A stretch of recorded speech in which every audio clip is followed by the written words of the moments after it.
Good morning friends, welcome to Londhe sir's Om Saraswati coaching classes and academy. Last व्हिडिओमध्ये आपण SSC 10 चा first chapter बघितला होता, ज्यामध्ये आपण ग्रॅव्हिटेशन आणि सेंट्रिपिटल फोर्सवरची चर्चा केली होती. यावेळेस आपण केपलर्स लॉ बघूयात. केपलर्सचे मेन 3 लॉज आहेत आणि मोस्टली हा 3 ते 4 मार्कला क्वेश्चन विचारू शकतो, त्यामुळे हा मोस्ट इम्पॉर्टंट टॉपिक आहे. त्यामुळे आपण बघूयात. सगळ्यात आधी आपण बघूयात की इलिप्स काय असतं.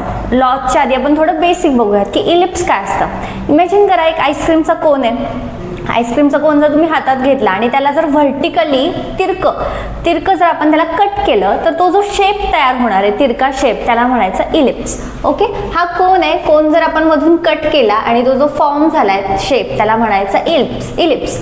ओके, इलिप्सचे 2 पॉइंट्स असतात. जसं सर्कलचा डायमीटर ठरलेला असतो, सेंट्रॉइड ठरलेला असतो, टँजंट ठरलेली असते, तसे इलिप्सचे 2 मेन पॉइंट्स असतात. एक असतो फोकस, याला म्हणायचं फोकस, हा आहे F1 आणि हा दुसरा फोकस आहे. सो याचं प्लुरल फॉर्म होतं फोकाय. सो F1 आणि F2 हे फोकाय आहेत. आपण बघूयात फर्स्ट लॉ काय सांगतो केपलरचा. तर फर्स्ट लॉ असा आहे की the orbit of planet is in ellipse with the sun at 1 foci. म्हणजे काय, जर इलिप्सच्या एका फोकायवरती आपण सन ठेवला आणि इलिप्सच्या ऑर्बिट मध्ये जर प्लॅनेट फिरत असेल तर लॉ काय सांगतो, द ऑर्बिट ऑफ प्लॅनेट म्हणजे प्लॅनेट जो फिरतोय तो इलिप्स शेप मध्ये फिरतोय. कशाभोवती? सन भोवती. जर सन हा फोकायवरती असेल तर the orbit of planet is in ellipse with the sun at 1 फोकाय.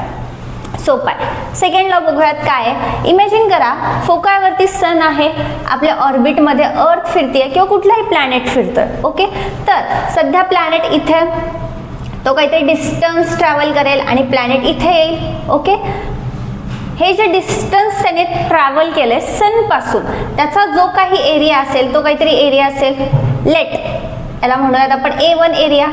Okay, आता प्लॅनेट फिरला, प्लॅनेट इथं आला. इथून काहीतरी त्याने डिस्टन्स कव्हर केला असेल, प्लॅनेट इथं आला. आता हा जो एरिया आहे हा एक एरिया असेल, लेट हा एरिया बघूयात आपण A2. ओके, जर A1 साठी हा एरिया कव्हर करण्यासाठी एक पर्टिक्युलर टाइम लागला असेल, समजा 3 महिने लागले असतील. सेम गोष्ट A2 ट्रॅव्हल करण्यासाठी जरी 3 महिने लागले असतील, म्हणजे काय, आपला टाइम सेम आहे. सो जेव्हा कधी ऑर्बिट्स मध्ये ज्यावेळेस प्लॅनेट फिरतायत आणि आपला टाइम सेम असेल तर त्यांचा एरिया सुद्धा सेम असतो. The line joining the planet and sun म्हणजे line joining planet and sun sweeps म्हणजे कव्हर करतो.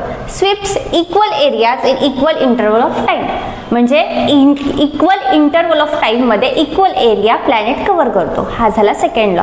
थर्ड लॉ बघूयात. मोस्ट इम्पॉर्टंट लॉ आहे हा.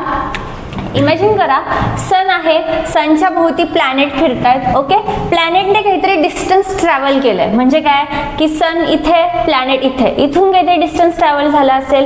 सेम प्लॅनेट पुढे आला, सन पासून हे काहीतरी डिस्टन्स असेल. सेम प्लॅनेट पुढे आला, सन पासून हे काहीतरी डिस्टन्स असेल. सो जर आपण ह्या सगळ्या डिस्टन्सचं मीन घेतलं, मीन म्हणजे ॲव्हरेज घेतला, लेट हा डिस्टन्स आहे R. ओके, आणि प्लॅनेटला पूर्ण रिव्हॉल्युशन सनभोवती कंप्लीट करायला एक टाइम लागतो. तो टाइम घेऊयात आपण कॅपिटल T. ओके, R काय आहे, मीन डिस्टन्स आहे, आणि T काय आहे, टोटल त्यांचा रिव्हॉल्युशन टाइम आहे. तर लॉ काय सांगतो, the square of its period of revolution. Period of revolution म्हणजे टाइम T. टाइम Tचा काय आहे, square. The square of its period of revolution around the sun is directly proportional to cube of mean distance of planet from sun. mean distance आपण काय घेतलंय, R चं काय आहे, cube. So law काय सांगतो, T square is directly proportional with R cube. आपल्याला directly proportional माहिती नाही, आपल्याला त्याच्याऐवजी काय माहिती असतं, इज इक्वल टू. नेहमी ज्यावेळेस डायरेक्टली प्रोपोर्शनल टूचं इज इक्वल टू कन्वर्जन होत असतं त्यावेळेस आपल्याला नेहमी एक कॉन्स्टंट K घ्यायचा असतो.